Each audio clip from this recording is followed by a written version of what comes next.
Welcome to Siliguri. Thank you for the support. তো ভিডিওটা আমার ভীষণ ভালো লাগলো দেখে, যে বং মিডিয়া উজ্জ্বলকে কম বেশি সবাই ছিল, আলাদা করে বলার কিছু নেই। সে আজকে দেবদার গাড়িতে, মানে বাংলার সুপারস্টারের গাড়িতে, সোশ্যাল মিডিয়ার সুপারস্টার, সবচেয়ে বড় কথা দেব ওকে কতটা সম্মান দিয়েছে, খুব ভালো লাগলো দেখে। তাকে কিছু কথা বলতে চাই, তোমরা ভিডিওটা স্কিপ করো না, পুরোটা দেখবে।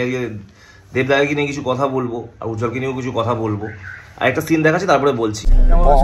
খুবই ভালো, আমার সবাই তোমার খুব ফ্যান। তো দেবের এই জিনিসটা আমার খুব ভালো লাগলো, যে কেমন আছো, মানে কত পোলাইট হয়ে বলছে, মানে আমরা সবাই তোমার ফ্যান, মানে কি বলবো, মানে যতটা রেসপেক্ট দিয়েছে একটা ইউটিউবারকে, অত বড় সুপারস্টার হয়েও।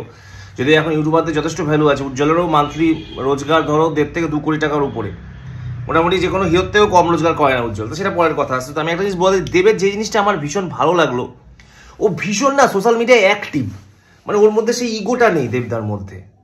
আমি দেবদার যে বিশাল বড় ফ্যান তা না, ভালো লাগে, লুকস টুকস অ্যাটিটিউড ভালো লাগে, ব্যাপারটা হচ্ছে যে ওর মধ্যে সেই ইগোটা নেই। ও যে সিনেমার প্রমোশন করছে সবাইকে দিয়ে, তারপরে আমি আর্টিস্ট ভালো, ইনস্টাগ্রামে যারা ছোট ছোট ছোট ক্রিয়েটার যারা নর্মাল ভিডিও করছে দেবদাকে, তাদের সাথেও দেবদা কোলাবোরেশন অ্যাকসেপ্ট করছে।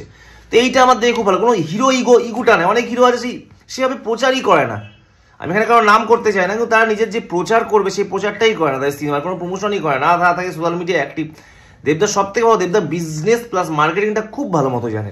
তো এই জন্য আজকে দেবদা জানে উজ্জ্বলের ফলোয়ার্স ওকে যথেষ্ট রেসপেক্ট দিয়েছে। তো ব্যাপারটা হচ্ছে যে দেখো, সিনেমা করতে গেলে বা সিনেমা রিলিজ করতে গেলে তোমাকে করতে হবে মার্কেটিং, আর এখন মার্কেটিংটা সোশ্যাল মিডিয়াতেই হয়। কোনো ওই স্টার আনন্দ, জীব আনন্দ এইসব দিয়ে কিচ্ছু হবে না, ওসব কেউ দেখে না। সোশ্যাল মিডিয়ায় যারা বড় বড় অ্যাক্টিভ ক্রিয়েটার তাদের কাছে যদি যায়, তারা সবচেয়ে ভালো মার্কেটিং করে। যাই হোক, সবচেয়ে ভালো উজ্জ্বলকে এতটা সম্মান দিয়েছে দেবদা, অত বড় মাপের একজন। বাংলায় তো সত্যি কথা বলতে দেব ছাড়া আর কেউ নেই। ওই কি বলো, ওই বনি টনি, ওদের কোনো কেউ লোকে চেনেও না, ওদের অর্ধেক সিনেমা কেউ দেখে না, ওরাও ফেসবুকের জন্য ঠিক আছে, ওদের কথা পরে বলছি।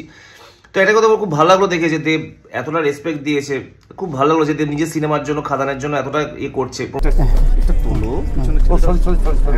সামনে রাজা মনে হয়, কি যেন ভিলেনটার নাম, রাজাদা মনে হয় বসেছিল, বললো তুমি ওটা তোলো, উজ্জ্বলকে বসতে দাও, মানে কতটা পোলাইট ভাবে বললো দেবদার। তো এই ব্যবহারটা আমার এতটা ভালো লাগলো না, খুব ভালো লাগলো, রেসপেক্ট আরো বেড়ে গেল দেখে, যে তুমি সবাইকে সমানভাবে রেসপেক্ট দাও, খুব ভালো লাগলো। তো এটাই বলবো যে খাদান টিমকে জন্য অনেক অনেক শুভেচ্ছা।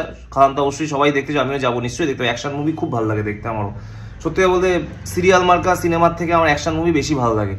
তো দেবদা যে আবার অ্যাকশন ইমেজ নিয়ে ফিরে আসছে, এবং আমি চাই দেবদা অন্তত বছরে দুবার অ্যাকশন মুভি করুক, অন্তত 2বার অ্যাকশন মুভি করুক, আর একটা ফ্যামিলি ড্রামা করুক। এবং সবাইকে বলবো খাদানটা দেখতে যাও হলে, পুষ্পাকে যেমন সবাই দেখে খাদানও সবাই দেখতে, এটাই আমি বলবো। আর একটা কথা, দেব আর জিৎ এই দুজনই সোশ্যাল মিডিয়া, মানে আমাদের বাংলার দুজন স্তম্ভ, সত্যি কথা বলতে। এবং জিতের আগামী ছবির জন্য আমি জিতের কাছে একটাই অনুরোধ করবো, জিতদা আপনি একটু প্রমোশনটা ভালোভাবে করুন, একটু অ্যাক্টিভ থাকুন সোশ্যাল মিডিয়াতে। আপনার হিরোইক ইমেজ খুব ভালো লাগে আমার, আমি নিজে আপনার ফ্যান, আপনাকে আমি প্রচুর ভিডিও বানিয়েছি এবং আগামী দিনেও আরও বানাবো। কিন্তু আমি যেটা জেনুইন আমি সেটা বলবো, আমি যে জিতদা আপনি একটু অ্যাক্টিভ থেকে সোশ্যাল মিডিয়া আপনি একটু নিজের প্রচার করুন, দেখবেন আপনার সিনেমাগুলোর লোক আরও যাবে।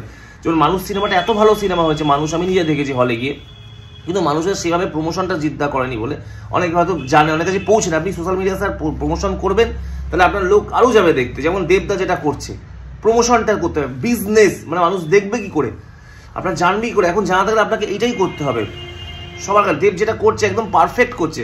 আর আমার শুনেছি রাজ চক্রবর্তী দেবকে নিয়ে একটুখানি ট্রল করেছে, এটা খুব খারাপ লেগেছে আমার, সেটা নিয়ে পরে একটা ভিডিও বানাবো। তাই হোক, অনেক শুভেচ্ছা দেবদাকে খাদানের জন্য, সবাই খাদান দেখতে যাও।